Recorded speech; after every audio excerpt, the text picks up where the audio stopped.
Rangers in the night. Ben, what are you doing? You're late. At least I'm here before Tony. Yeah, well, I guess we got some work to do. Well, anyways, we're here to talk about A Pitch for Justice by Harold Castleman. Yeah, Pitch for Justice is set in 2015 in Philadelphia when the Philadelphia Phillies host the New York Mets in a heated three-game series between the two rival teams. In the first game, the Philly star Elliot Butterworth was hit by a pitch in the hand, breaking his thumb and placing him on the 15-day DL. For you non-baseball fans, the DL is the disabled list, where injured players go for specific amounts of time, like the 15-day DL or the 60-day DL. It's where injured players go. When Butterworth was injured, this infuriated the old-school manager of the Phillies, Buck Sawyer. In an emphatic post-game speech, he basically called for retaliation, wanting an eye for an eye. This set the pressure on Mike Leahy, the starting pitcher for the following day. The problem with that is that Leahy didn't see eye to eye with Sawyer, the manager. Leahy didn't believe in retaliating with the chance of purposely hurting another player. Leahy was the leader of the players' union and had a business degree. He wasn't willing to risk his reputation by intentionally harming another player. However, Leahy felt like he had to do something. In the game on the following day, Leahy threw a curveball that nicked the foot of Luther Wayne, a Mets player. This really set off Sawyer and other Phillies players. One Philly, Julio Herrera, was so upset that he confronted Leahy in the dugout in plain view of cameras. They had to be restrained. Near the end of the game, Kenny Layton, the Mets second baseman, took out a Phillies player with a hard slide. The brawl ensued on the field that fired up the Phillies even more. After the game, Sawyer gave a ballistic speech where he called out Leahy for not taking on his responsibility. He also put the pressure on the young 20-year-old pitcher, Tim Charles is a young, innocent 20-year-old rookie for the Phillies. The soft-spoken rookie is the next big thing in the majors and is taking the league by storm with his blazing fastball. Charles has a huge future and is an innocent, all-around great guy. He played high school ball in Florida. Mr. Montag, he played ball in Florida? I don't remember that. Oh, you didn't get that? Wow. I think we know how to fix that, Ben. You guys gotta read. Read for fun.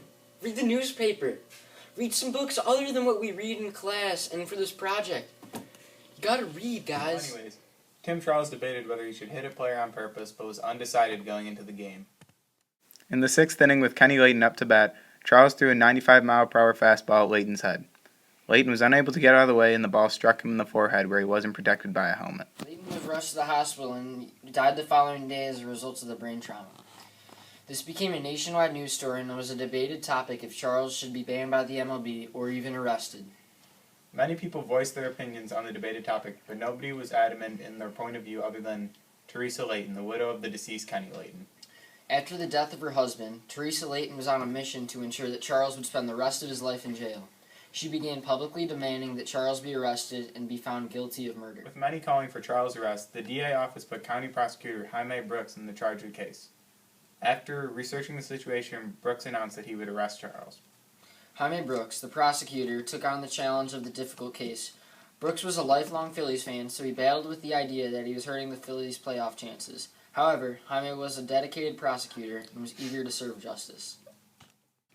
After Charles' arrest, he was investigated by a grand jury for several weeks. After hours of disputing and anticipation, the grand jury decided that Charles was to be tried for murder. In addition to this, the grand jury also decided that Buck Sawyer, Charles' manager, was to be tried as an accomplice to murder. The majority of the public anticipated an acquittal or a trial for a lesser charge such as manslaughter. Honestly, the only person who seemed to be happy with these findings was the near-deranged widow, Teresa Layton. With an uncompromising widow doing anything to make sure Charles ends up behind bars, and the dealing with the unwritten rules of sports, the stage is set for a thrilling, highly debated trial. There are many controversial factors explored in the trial of this book. Mainly there is a highly disputed issue whether an athlete could be responsible for his actions on the field. This issue with Charles caused debate because Charles's act was a very irregular play in the game of baseball. Plus, with Teresa Layton constantly badgering Jaime Brooks to charge Charles with murder, and the thought of putting a naive 20-year-old in prison for his life, the stakes are high. We highly recommend A Pitch for Justice by Harold Castleman. I wish I could tell you more, but I have to go grade Ben's research paper. Oh yeah, thanks for reminding me. The rest of you, take note. That's how you get an A. I'm Mr. Montag. And I'm Ben Arnold. And that's a